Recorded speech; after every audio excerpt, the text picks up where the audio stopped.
ካብ ቁጽር 3 ጀሚረ ኸነብቤ ድሓን ካብ ቁጽር 2 ኸነብቤ ብትሕትና ዘበለን ብለዋሃትን ብህድኣትን ንሓድሕድኩም ፍቕሪ እናተጻወርኩም ነቲ ሕብረት መንፈስ ብማእሰር ሰላም ጌርኩም ክትሕልዎ ተጋደሉ ሃሌሉያ አቦ ነመስግነካ ኣለና እግዚአብሔር ንስኻ አምላኽና ንስኻ ንጉስና ንስኻ አቦና ስለዝኾንካ ክብሪ ንበካ ኣለና እግዚአብሔር ከም ተቃልካ ዝብሎ ዓይንቲ ኩለን ንዓኻ ይጽበያ ስለተባሃለ እግዚአብሔር ሎሙን እግዚአብሔር አቦዬ ነፍስ ወከፍና ንዓኻ ንጽበለና እግዚአብሔር አቦ ሎሙን ካባኻ ዝኾነ እግዚአብሔር አቦዬ በቃልካ ክትምህረና እግዚአብሔር በቃልካ ከተለብበና በቃልካ እግዚአብሔር የጠይባን ክትገብረና እግዚአብሔር ነዘመን ዝኸውን ጸጋ ነዘመን ጊዜ ድማ እግዚአብሔር ክንፈልጥ በመንፈስካ ርድአና እግዚአብሔር አቦ እጁን ደጊመና አኻን መንፈስካ ይረከበካ ኣለኹ بنجر كله باسم يسوع الدخاء آمين أملاك مسجن نايلوم ما أنتي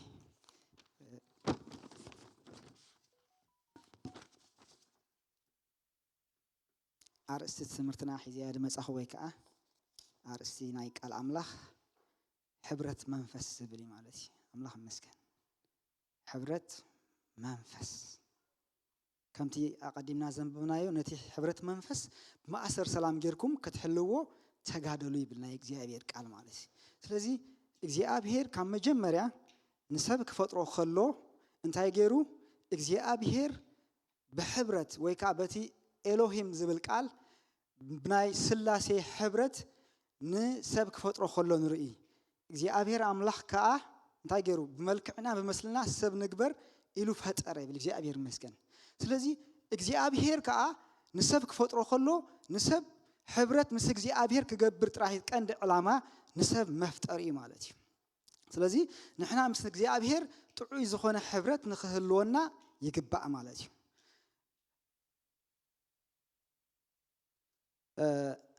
ኣብ ዘለናዮ ዓለም ብዘይ ህብረት ዝነብር ሰብ ወላ ሓደ የለን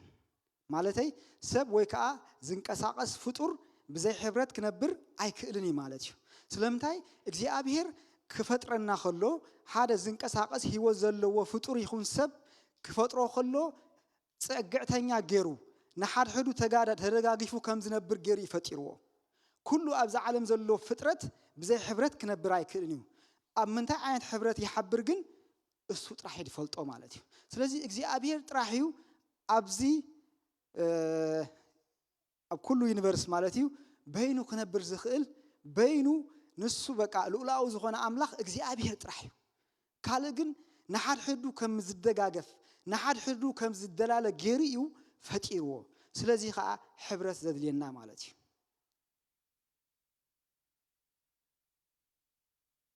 እግዚአብሔር መስገን ስለዚህ እቲ ሕብረት ዝብል ቃል ምናልባት ዝለመናዮ ስለዝኾነ እዚ ሕብረት ዝብል ቃል كل جزية سنبت تشرش لزخرنا بمسرة نصوص لنريو قرب تحبر الزبل حساب نعي فوكس لزبلني نعو زمت انقال أنبيبه بمسرة نصوصها قلت إيه أبكر ما يقرنتوس معرف حدا كابوزر عصر تخلتن تايبل أحوات هيلو حدا زرب أخذ زاربو حدا لبن حدا حسابن كتكوني له بفصم كتجات أمبر مفلاي كهلوكم أمدكم الله خنت قالوا حدا زربا كتزاربو حدا لبن حدا حسابن فصم كا كتجات أمو منبر مفلاي كهلوكم أمدكم الله خجي أبز زاربو زلوق قال أنت قالوا حدا فصم مجد أماله أبتح خلاص خا مفلاي زبل كلتين تتعيشنا الله مالتي حجي نحن أز حبرة نوزلنا فصم مجد أم نحد حنا مجد أم كمتي سبعي ولدو حاديقو مسبايتو يطبق يلقب زبلو بمسرة نسو عند حرينايو كمتي كريستوس نمحبرو زفقرا كمتي اب حدارن اب سبايتن سبعين زلوخا اقربكم غيرو خاب غلصو እዚ ሕብረት ዝብል حساب كا نحد حنا مجدጣም نحد حنا ملغاب نحد حنا ሕብረት ክህልወና እዩ ዝነግረና ዘሎ ማለት እግዚአብሔር ይመስገን እዚ مجدጣም ይልዎ ዘሎ እተኻ መፍላይ ይልዎ ዘሎ ምናልባት ኣብ ትግርኛ ብዙ ትርጉም ኣለዎ ግን أبنا إنجليش ندحر كنا جن بحنت قال نخلنا كتأصلنا تخليها أنت يا ساخة connect ويكا disconnect زبل مالتي هتي connect زبل قال أنت أيو مقطعم محبار مزمات تلاقبة تأثر تتابقة ويكا حدا مخان يسمع مالتي هتي disconnect زبل حساب كا بأنصاره مالتي نربط زي connect زبل قال ويكا disconnect زبل قال أبزلنا يوزبن أزيو نتكملوا قالي مالتي نحنا ولا أبتي معلتو أقلقلوتنا مس موبايلنا يديخون مستفر على نجر connect disconnect كنبلنا نوعل مالتي زي أبير مسكن عند حرينا يو أبكل تشحن عصر جعتن حدا أبز عالم زكاة من أي كوبيت عند حرينا يو انتاي زبل حساب مسينيرو disconnect زبل حساب مسينيرو ويكا social distance زبل مسينيرو مالتي እግዚአብሔር ይመስገን ና እግዚአብሔር ሐሳብ ግን ክንቀራረብ ክንሐብር ሓደ ክንከውንዩ ግን በዚህ ዝመጽ ቫይረስ አብዛ ዓለም እንታይ ኮንከሎ ንሪኦ ዲስኮኔክት ሰብ ካብ ሰብ ክርሕቅ ፋሚሊ ካብ ፋሚሊ ገዛ ካብ ገዛ ክርሕቅ ሶሻል ዲስታንስ ሓጊጉልና ንኸይድ ነርና ማለት እዩ አብዛ ዓለም እዚ ኸ እንታይ ገይሩ መስልኩም ኣብ ኩሉ ነገር እንታይ ገይሩ ለውጥ ምጽኡ ኣብ ስራሕ ካል ሲስተም አምጽኡ ኣብ አገልግሎትና ኸሙ አምጽኡ ሕብረትና በአካል ዝነበረ ብዙም ተጀሚሩ ኣብዛ ዓለም እንታይ ገይሩ ሓድሽ ሲስተም አምጽኡ ማለት እዩ እዚ ዲስኮኔክት ዝብል ሐሳብ ማለት እዩ እንድሕር ኮኔክት ዝብል ሐሳብ እንድሕር ኬርና ኸ እንታይ ንርኢ ብፍላይ ኣብ ዘለናዮ ዓዲ እንግሊዝ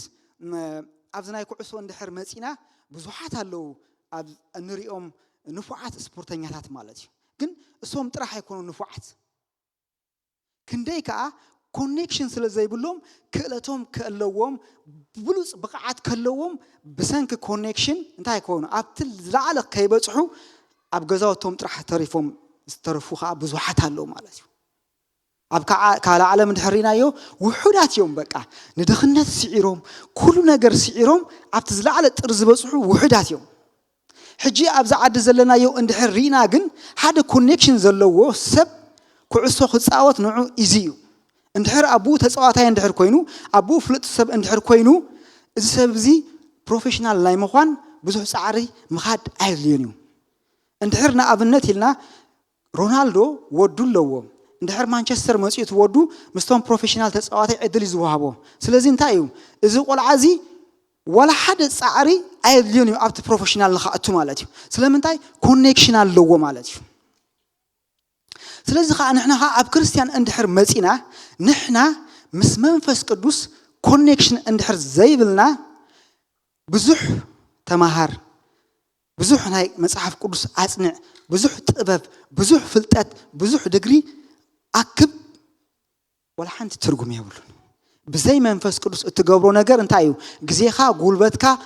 ምጥፋዕ ማለት እዩ ምናልባት ከተገልግል ትኽእል ኢኻ ግን ኣብ አገልግሎትካ ናይ እግዚአብሔር ክብሪ አይረእን እዩ ምናልባት ክዝምር ትኽእል ኢኻ ኣብ መዝሙርካ ግን ናይ እግዚአብሔር ህላውነት የብሉን ምናልባት ዝተፋለየ ነገር ክሰርሕ ትኽእል ኢኻ ኣብ ትሰርሖ ነገር ግን እግዚአብሔር የለን ስለምንታይ ሰብ ምስ መንፈስ ቅዱስ ኮኔክት እንድሕር ዘይኮይኑ ምስ መንፈስ ቅዱስ እንድሕር አክቲቭ እንድሕር ዘይኮይኑ እንታይ እዩ ወላ ሓንቲ ልሙስ ወላ ሓንቲ ሓይሊ ዝበሃል የብሉን ማለት እዩ እግዚአብሔር ይመስገን ስለዚህ ኩሉ ጊዜ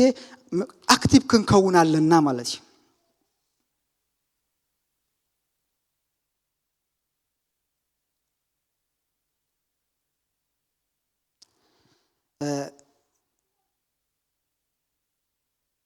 እንድሕር ካልኦት ከኣብነት እንድሕሪና ኣብዚ ዓለምና ብዙሓት መሳርሒ ወይ ከዓ እንታይ ያለው ማሽነሪታት ወይ ከዓ ብዙሓት ዓበይቲ ነገር ዝስከሙ ኣለው ንዓና ዝምስጡና ወይ ከዓ ከመይ ገይሮም ይሰርሑ ኢልና ንምሰጠሎም ብዙሕ ነገር ኣለው ግን ኩሎም ግን እንታይ እዮም ሓደ ሶርስ ኣለዎም ወይ ከዓኒ ምስ ሶርስ ኮኔክት ከይኮኑ ነዚ ዓበይቲ ነገራት እዚ ክገብርዎ ኣይክእሉን እዮም ማለት እዩ ስለምንታይ ናይ ግድን ሶርስ ክህልዎም ኣለዎ ንኣብነት እንድሕር መኪና ኣምፂና ነዛ መኪና እዚኣ እንድሕር መፍትሕ ኣቲና እንድሕር ዘየተሲእና እያ ክደፋ ኣይትኽእል ክስከማ ኣይትኽእል ኣዝያ ከባድ እያ ማለት እዩ እቲ መፍትሕ ግን ንእሽተያ ግን ነታ መኪና እተንቀሳቐሳ ንስያ ምስ ሶርስ ተላገባ ንሳ ስለትኾነት ነታ መኪና እንታይ ትገብራ ተተሰኣሽዑ بقليل كتكدلك تخيل مالتي نحنا خا سورس علنا مالتي مزن هنا سورس نهيوتنا منشي اندحر كونكشن زي بلنا أقلقلوتنا تعريو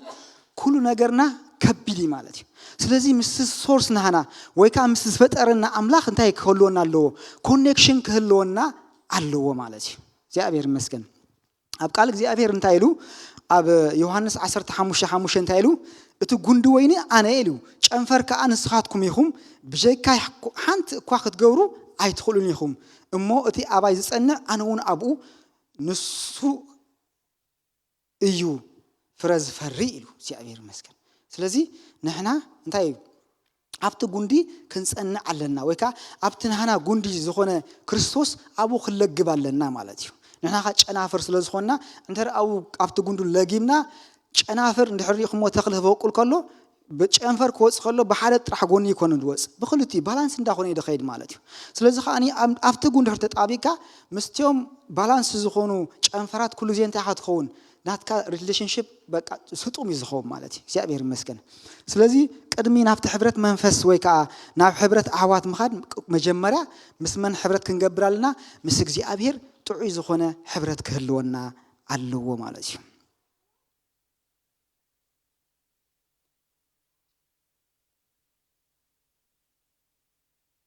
سلازي مسك زي أبير حبرت بخمي نجبر ويكا عمس منفس قدوس بخمي حبرت نجبر زي أبير مجمرة أقلقلتنا ديكونس نعنا يزدليلنا برجس زي أبير أب كل بوتالو مسايالو مساخاتكم الله قدام حتى خمس زلوجن زي أبير مسخا مسك زي أبير الله خايت أقداس نجر زي أبير نقالو أخبيرو كل زي مسهنايو كل جزء كسع العالم انتهي مساحتكم يلو قال هيونا يجن أقداس نجرجن نسخة مسؤول على خريخة زي أبير نهاورات كتصوع عن كريستوس نهاورات كتصوع عن كله مجمرة مسؤول كخوني يتصوعون سلزي مسؤول كتكون على لك كتلا أخمالتي زي أبير مسكن سلزي خا يسوع كريستوس انتايلو أب يوحنس 14:16 نتوم هاورياسي انتايلو مساي يكونوا مسبولهم سلازي يسوع كريستوس مساي يكونوا قبلنا خلو حجون انتاي منفس قدوس نا يسوع كريستوس بوتا تكيو اما خلنا له مالتي ابي يوحنس 14:16 انتايلو انا خا نبو خلو مونين سدمان زلعلم ساخاتكم زنبر كال مصنانعي كبكوميو إلو يسوع كريستوس اللي مالت لك كم أبجزي هوارات يسوع كريستوس مسلم هوارات زنبرة حجة خاني منفس قدوس مسحنا له منفس قدوس انت أيو زي درت يسوع كريستوس مالت يسوع كريستوس أبى قلقلوتو أبزنبرة له أبجزي هوارات دروت زخونة بوتاي أب حدا بوتا عند حرنيرو أب كله بوتا أي نبرن سلازي إذا منفس قدوس جن زي تجدب يسوع كريستوس مسنوس سكفنا مسحنا له مالت سلازي مز منفس قدوس انت خلونا له صنع زخونه كونكشن خلونا الله مالتي برغص نحنا منفس املاح اوشتنا علناي قال املاح كوم يزبل مش قال حقي ناي مدحانكم ويكا وانجيل مسمعهم سي بناي تسفا منفس قدوس تحتمكم يبل كلنا منفس املاح اوشتنا الله ግን እቲ መንፈስ املاح ካ ግን ኣብዚ ቀጽለ ዘንብቦ እንታይ ይብል ኣብ ገላትያ ጸጋ ኢየሱስ ክርስቶስ ፍቅር املاحን ሕብረት መንፈስ ቅዱስን ምስ ኩልኻትኩም يخون إلونا سب قرنطس كزاربهم كله تسأجا تفكر كريستوس تدخل نجار نتاعيو وهباتيو تي حبرت منفس قدوس جن قرب سرح يد لنا اللوم على تي أبير مسكن السخاء نتاعيو ملو مزاز منفس قدوس كله مالتي تسأجا قويتاني كريستوس فقر أبير أملاخ مسفلة حبرت كع منفس قدوس نتاعيو مس كل خاتكم كع يخوني لو زي أبير مسكن سلازي منفس قدوس علنا نزل منفس قدوس كنسمعه كنأززه علنا مالتي مسؤول حبرت كلنا عند حركوين مالتي أبجلاتي أنتايلو أبجلاتي حموش 10 بمنفس تمرالو سمو تمني سجا أكيد فتصومنيهم إلو قالك زي أبير يرجعنا سلازي بمنفس تملالسو خبلنا خلو منفس سلازلكاي بمنفس تملالس زلكا دلو مالتي لك اب غزي ناي غبر حواريات اتلمو سبا عند حرينا يو اغرن يرويو جن انتايو ጴጥሮስን ዮሐንስን ብስም ኢየሱስ ተንስእ ኢሎሞ እንታይ ኢሎሞ ወግበር ኢሎሞ እግሪ ነይርዎ እዩ እግሪ ኮነን አብቅሎሙሉ ስለዚህ እግዚአብሔር መስክን ንሕና ኻ መንፈስ ኣብ ውሽጥና ኣሎ ብመንፈስ ተመላለስ ክብለካ ከሎ እዚ ኣብ ውሽጥኻ ዘሎ መንፈስ ክትእዘዞ በቲ መንፈስ ስለዚህ ኩልና መንፈስ ቅዱስ ኣብ ውሽጥና ኣሎ ነዚ መንፈስ ክንሰምዖ ከለና ግን ኣዝዩ እንታይ ይገብረ ምስ መንፈስ ቅዱስ ኮኔክት ንኸውን ማለት እዩ ሽዑ እስኻ ኣብ ትኸዶ ዘበለ እንታይ እዩ ኢድ እግዚአብሔር ምሳኻ ትኸውን ኣብ ገላትያ ተሰምዖ ተመሳሳሊ ሓሳብ ኣብ 25 ከ ኢሉ ወላ 5:25 ማለት እዩ እግዚአብሔር ይመስገን ስለዚ መንፈስ ቅዱስ ሕጂ ክንሰምዖ ክንእዘዞ ኣለና ንኣብነት እንድሕሪናዮ እቲ ኣብነትና ዝኾነ ዓና ኢየሱስ ክርስቶስ እዩ ኢየሱስ ክርስቶስ ኣብ ሉቃስ 4:1 እንታይ ኢሉ ኢየሱስ መንፈስ ቅዱስ መሊእዎ ካብ ዮርዳኖስ ተመልሰ ኢሉ ሕጂ እንታይ ኢሉ ኢየሱስ ክርስቶስ መንፈስ ቅዱስ መሊእዎ ካብ ዮርዳኖስ ተመለሰ ዝብል ሓንቲ ሓሳብያ ብድሕሪኡ ኻ እንታይ ይብል መንፈስ ከዓ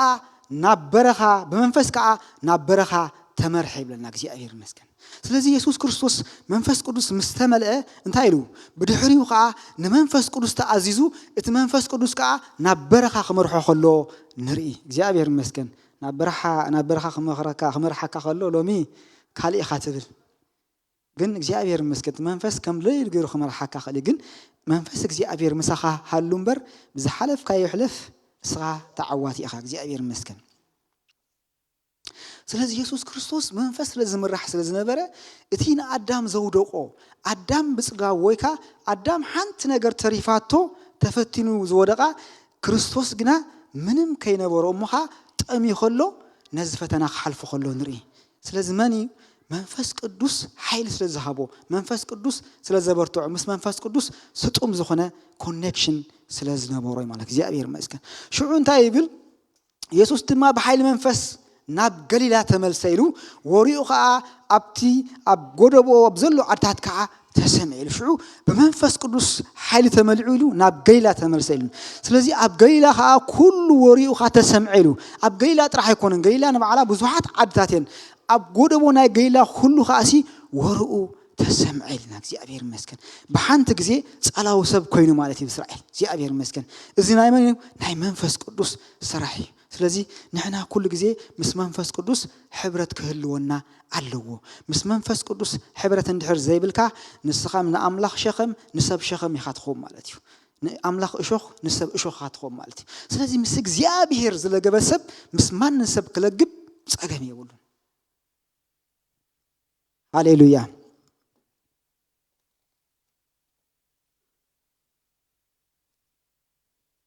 ሕብረት ኣሕዋት ሕጂ ከዓ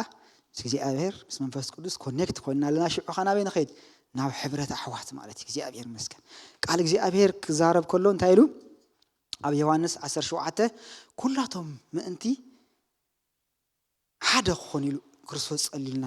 ወይ ከኣብቲ 13 ካ ኢሉ ሓደ ምእንቲ ኾኑ ነቲ ዝሃብካኒ ክብሪ ሃብክዎም ኢሉ ኢየሱስ ክርስቶስ ነዚ ጸሎት ክጽሊ ከሎ ኣብቲ ናይ መጨረሻ ህይወቱ እዩ ሓደ ክኾኑ ኢሉ ጸሊልና ንዓና ማለት እዩ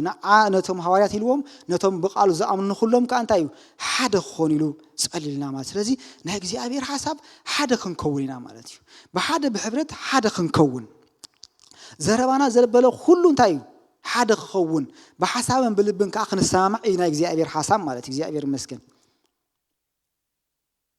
ስለዚህ ነቲ ሕብረት መንፈስ ማእሰር ሰላም ጌርኩም ክትሕልዎ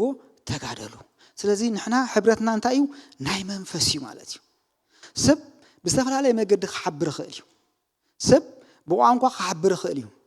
ግን እዚ ሕብረት እዚ ምናልባት ናይ ኮሚኒቲ ክኸውን ይኽእል እዩ ሓደ ቋንቋ ስለተዛረብካ ሕብረት ክትሓብር ኣይትኽእልን ኢኻ በዚ ንዛረቦ ዘለና ማለት እዩ ሓደ ሃገር ስለዝኾንካ ሕብረት ክትገብር ኣይትኽእልን ኢኻ ወይ ከዓ ሓደ ዓይነት ሰብ ዝኾነ ነገር ሕብረት ክገብር ኣይክእልን እዩ ወይ ኮሚኒቲ ወይ ሓደ ሕብረት ናይ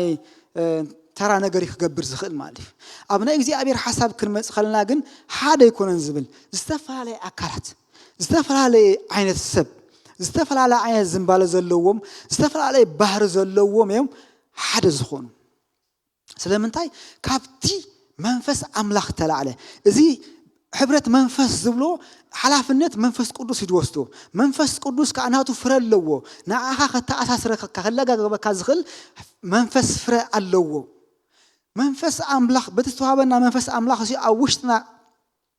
بتي أبلبنا استوابنا منفس سيلو أوشنا فقر أملاخ سلز فسسيلو سلزي اتمنفس أملاخ أوشتقا أنت يزجبر فقر أملاخ يزفسس سلزي خا مساحوات كتحبر ولا حنت تسأجم أي جبر الكاني مالتي سلامتاي اتي أبا هذا منفس نختحبر حيلي هبكايو بما أسر سلام جرو يأسر كاي مالتي هاليلويا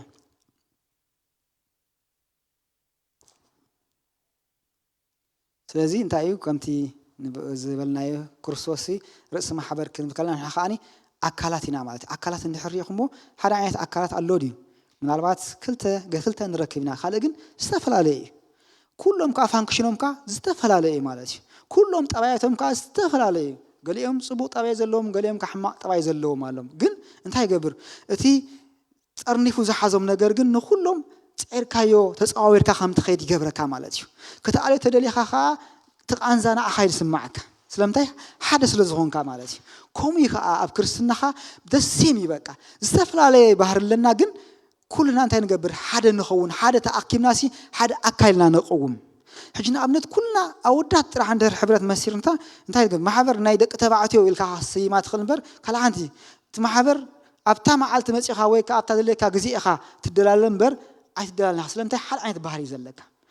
كل نجار كاستفر على ينتحر كوين يقول كل جزء أخذ النفافة كل جزء أخذ الدلالة مالتي كابتي فلو نجار نحوها كأوخة مهارت دلي كأوخة ركبت تسرد دلي انت هتجبر ما مالسكا تنفافة ويكا حبرتك ستقوم يخوم مالتي زي أبير مسكن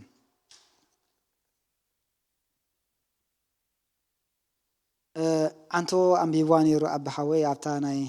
مزمور داويت 233 تلا حسب حبرت تبل أب بوليكيان ساعة حنتي زلا نابعة كان ببيمو حوات بحد حبيرهم كنا ورو كن ديسنا ينتو عمي زبلي دي أبير مسكن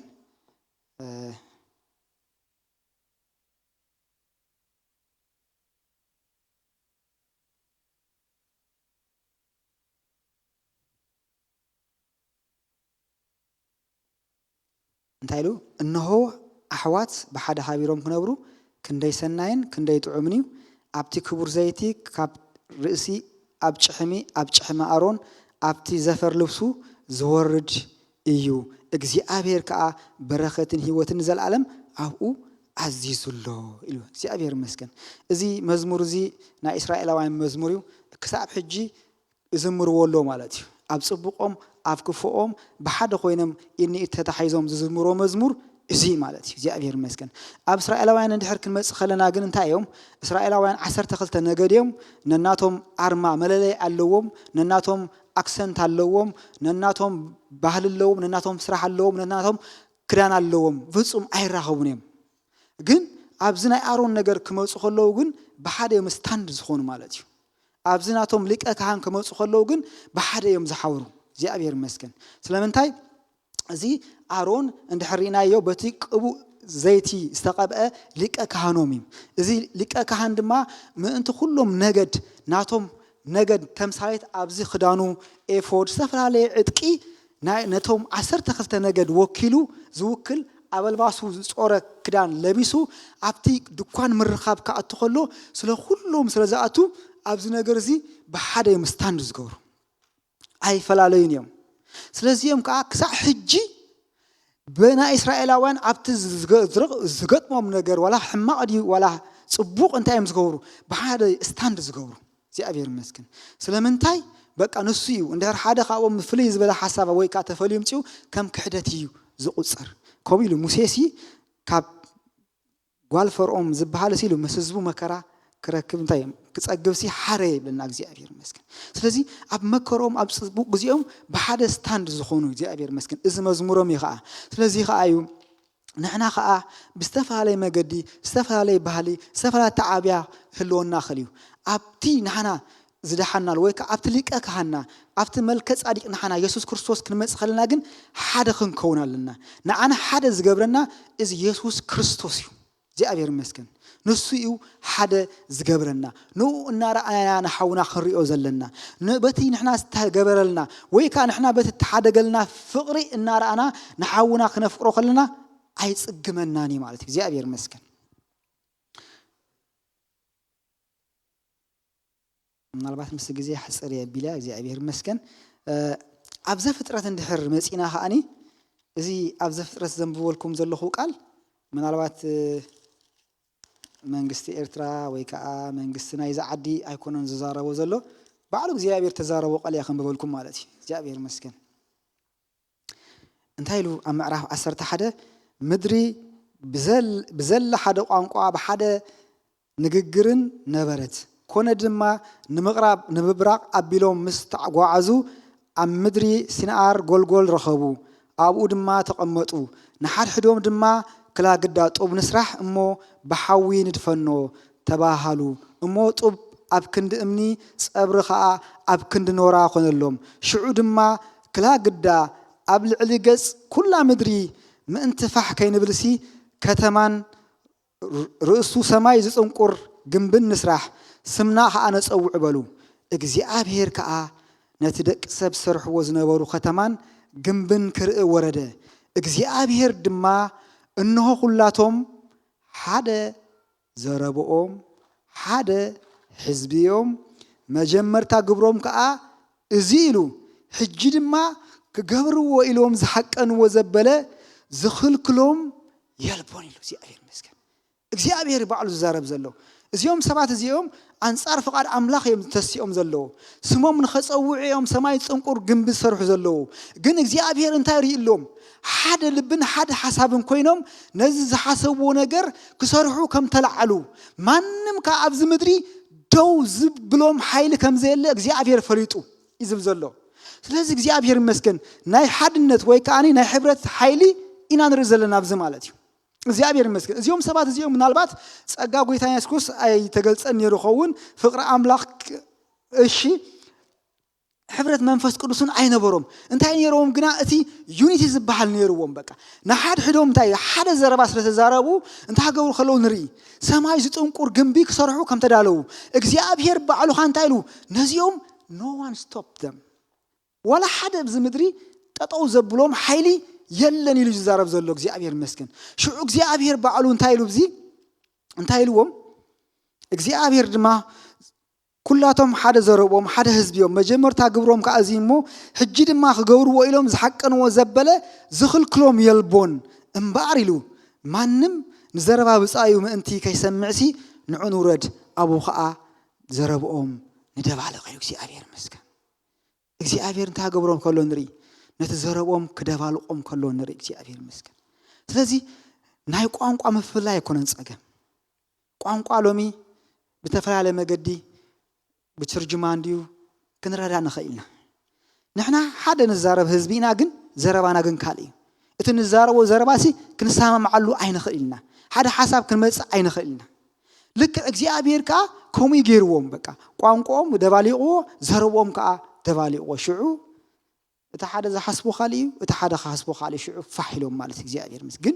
ካብዚ እንርድኦ ነገር ግን ናይ ሕብረት ኃይል ንሪኦ ኣለና ማለት እዩ ስለዚህ ንሕና እንድሕር ሓቢርና ማንም ጠጠው ከብለና ኣይክእልን እዩ እግዚአብሔር ኣብ ነፍሱ ወከፍና ማለያ ዘይብሉ ጸጋ ኣንቢሩሎ እዚ ጸጋ እዚን ኣክቲቭ ክኸውን ግን እንታይ እዩ ምስ መንፈስ ቅዱስ ኮኔክት ክንከውን ምስ ኣሕዋትና ከዓ ኮኔክት ክንከውን ኣለና እግዚአብሔር ኢሉ በረከት ሲኣቡ ኣዚዙሎ ይዝብል ዘሎ ክእዚ ዘይኮን ኦልሬዲ ሲኣቡሎ ከምዚ ናይ ዓድና መርዓ እንድሕር ኬርኩም እንታይ እዮም ዝብልኹም ሓሙሽተ እንድሕር ኮይንካስ ጽናሕ እዮም ዝብልኻ ሸሞንተ እኽሊ ይብለካ ሸሞንተ እኽሊ እምበር እቲ መኣዲ ሽዑ ዝመጽእ ኣብ እግዚአብሔር ከዓ እንታይ እዩ እስኻ ብሓደኹን ሕብረት ሕበር እምበር ናይ እግዚአብሔር በረከት ሲኣቡ ተኣዚዙሎ ይዝብለካ ዘሎ ኦልሬዲ ሲኣቡሎ ማለት እዩ ስለዚ ኣሕዋት ንሕና እንድሕር ሓቢርና ብዘይገድስ ሕብረት ብዛዕባ ዝተፈላለዩ ማሕበራት ኣይኮነን ዝዛረብ ንሱ ይኮነን ሕብረት ብዛዕባ እንታይ ርድኢት ወይ ከዓ ብጽሒት ናይ ሰብ ኣይኮነን ዝዛረብ እግዚአብሔር ይመስገን ሕብረት በቃ ነፍስ ወከፍ በቲ ዘለዎ ዓቕሙ እንታይ ገይሩ ኢዱ ከልዕል በቃ ነፍስ ወከፍ ኢዱ ከልዕል ይበቃ ኩሉ ሰብካ ከገልግል ወይ ከዓ ኩሉ ሰብካ ወፂኡ ብሕብረት እግዚአብሔር ይመስገን ሃሌሉያ ንሕና ማንም ጠጠው ከብለና ዝኽእልን እግዚአብሔር ብዘይ ዓላማ ብዛዓዲ ይምጻናን እግዚአብሔር ይመስገን ስለዚ ክንሰርሕ ምናልባት ቅድሚ ሕጂ ኣብዚ ማንቸስተር ጽቡቕ ነይሩ ብዙሓት ጎይታት ተቐበሉ ንርኢ ነርና ግን ሎሚ نحنا انتاش مبال جن فري أي رخمنا نجزي أبي المسك جن كن فرينا نبارك خون دحر كوينو حدا كن كونا لنا نجزي أبي فللياتنا بزي قدس حدا كجبرنا زخل منفس عوشتنا علو زي أبي المسك لذي انت أيو كحبرنا زي كقل زي أبي المسك انت أيو ديسكونكت زجبرنا زلو مجمرة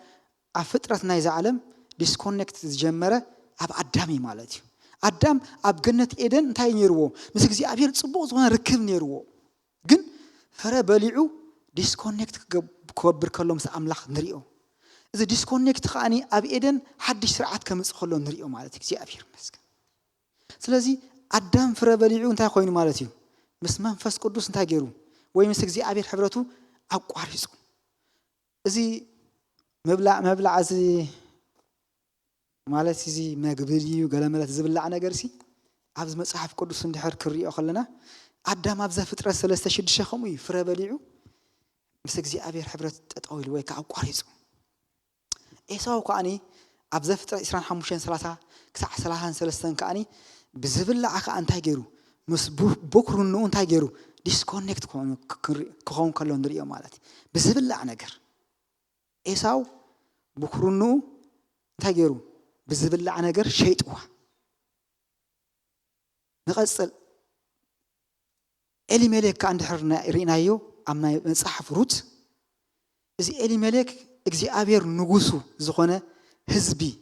كبيت لهم ناب انتهي نام من كيدو ناب موابي كيدو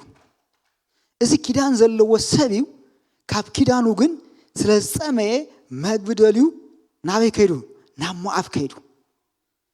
إتزبالو ما جبجن انتهي كيرو موتي أمتيلو عبيت لهم تميت نيروجن زموت السبعين برا نعنا زقت لنا مجبز زي كونس طيب نيجي أبير قاليو كيت موز زجبرك زي أبير مسكن مجبز اللي حاكت موت تخليها توم عبيت لهم زنباروجن كيدانيو نعها زقت لك عقلوت كان يجزي أبير كيداني بر زبل أخاي مجبي كونن زي أبير مسكن بدحري وندحرينا يو إتها ما بلت ندحرينا يا مسمس أتي نبيسي بقى ما يامس اللي مسبلاس كيدا كويا كتمس قالو مسكدت أبو خلها كجعته مال الليل وها لا تو حرج نيشي حرج إن زيتني زلني لا تو نزين بلعنا نزين سنكيزا مسبلعنا شي لا تو كن موتنا بلعنا شي كن موتنا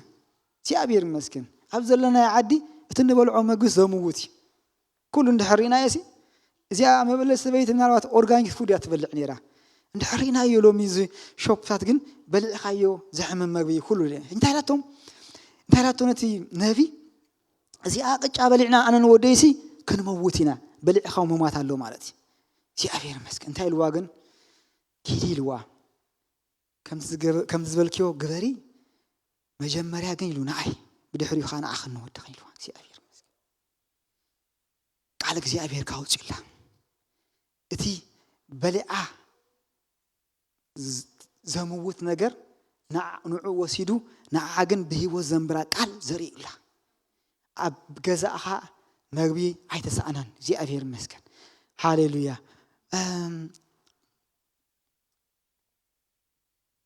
أما جرشة انتهي قبل دلي كلنا خاني ددحر مغبي ددحر انجران قوي في الله عد إنجليز كلنا خومينا بقى جزينا عم رأي انجران نخيد زي أبير مسكن صبوقي قال انتهي بلك أقوليو نحنا بدخلنا تحريفنا دقنا حجمبر كنسرح لنا بلو زي أبير مسكن جنزة بايكون ندق خوحس الناس خونهم أبزل لنا عدي إذا سيستم ندقنا بارياز جبر سيستمي زأك كايو جنزة بايكون ندقها كبار نزوصهم زي أبير مسكن نايك زي أبير قاري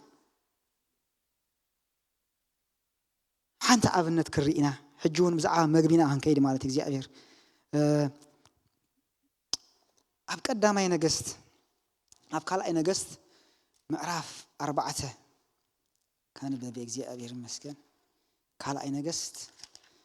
معرف 4 كاب قطر حادث قاب 3 نري كابان استدق نبي هاد ما حنت سبيتينا بإلسا ሰብኣየ ግልያኻ ሞይቱ እዩ ግልያኻ ኣኻ ፍራሕ እግዚአብሔር ከም ዝነበረ ትፈልጥ ኢኻ በዓል ዕዳ ኸኣ ንኽልቲኦም ደቀይ ወሲዱ ባሮት ገብሮም መጺኡ ኣሎ ኢላ ጠርዐት ኤልሳዕ ድማ እንታይ እሞ ገብረልኪ ኣብ ቤትኪ ዘሎክ ነገር ንገር እንበላ ንስኻ ገረድካ ብጀካ መቆርሶሚቶ ዘይቲ ኣብ ቤት እኳ ገለ እኳ የልወን በለቶ ሽዑ በላ ኪዲ እሞ ካብ ወፃኢ ካብ ኩለን ጎራብትኺ ጥራይ ዝኾነ ጎይታት ለምኒ ኣይተውሕድዮ ድማ በላ እግዚአብሔር ይመስገን ስለዚ እዚያ ሰበይቲ ካብቶም ደቂ ነቢያት ሰበይቱ ዝነበረ ሰበይቲ ደቃ ብዕዳ እዮም ከተታሒዞም ማለት እዩ ዕዳ ስለ ዘይከፈለት እቲ ሲስተም ወይ ከዓ እቲ ንጉስ እንታይ ክገብሮም ከሎ ባሮት ክገብሮም ምስ ደለየ እንታይ ኢላቶ ንኤልሳዕ መጺኣ ኢላቶ ኣቦም ኢላቶ ኣገልጋሊ ናይ እግዚአብሔር እዩ ኣቦም ብፍርሃት እግዚአብሔር ዝነበረ ሰብ እዩ ኣቦም ንእግዚአብሔር ብቕንዕና ዘገልገለ ሰብ ኢላቶ ኣብ ባንኩ ገንዘብ ኣለዎ ኣብ ባንኩ ገዛ ኣለዎ ወይ ከዓኒ ኣብ ባንክ ኣካውንት ገንዘብ ኣለዎ ወይ ከዓ ገዛ ኣለዎ ኣይበለትን እንታይ ኢላቶ ኣቦም ኢላቶ ንእግዚአብሔር ብፍርሃት ዘገልግል ሰብ እዩ ስለዚ እዚኦም ደቀይ ደቂ ኺዳን እዮም ኢላ ናብቲ ንጉስ ወይ ከዓ ናብ ኤልሳዕ ክትጠርእ ኸላ ንሪኣ ማለት እግዚአብሔር ይመስገን ስለዚ ገንዘብካ እንታይ ውሕስነት ንደቅኻ ኢኮኖሚ እግዚአብሔር ይመስገን ውሕስነት ንደቅኻ ዝኾኖም ንስኻ ብንጽህና ኣብ ቅድሚ እግዚአብሔር እትመላለሶ መፍራህ እግዚአብሔር ንዓኻ ንደቅኻ ውሕስነት ዝኾኖም ንንጉስ ሰሎሞን ውሕስነት ዝኾኖ ናይ እግዚአብሔር ወይ ከዓ ናይ ኣቡ ዳዊት እዩ ምእንቲ ባርያ ዳዊት ኢሉ ኣብ ዘለኻየ ቦታ ዘቐመጥኩኻ ሲሉ ዳዊት ኣቦኻሲ ብንጹህ ልብን ብቕንዕና ስለተመለሰ ምእንቲ ዳዊት ባርያ ኢሉ እግዚአብሔር ይመስገን ሎሚ ኣሕዋቴ ንሕና እውን ሎሚ ምናልባት ኣብ ባንክና ዘሎ ገንዘብ ወይ ከዓ ካልእ ነገር ክህልወና ኽእል እዩ እዚ ንብለኩም ዘለኹም ሓደ ግዜ ግን ዘይጠቅም ክኸውን ይኽእል እዩ ወይ ብሓንቲ መዓልቲ ክጠፍእ ይኽእል እዩ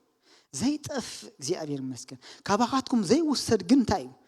ናይ እግዚአብሔር መፍራሕ ወይ ከዓ ንእግዚአብሔር ብቕንዕና ምግልጋል እዩ እግዚአብሔር ይመስገን ሃሌሉያ ሃሌሉያ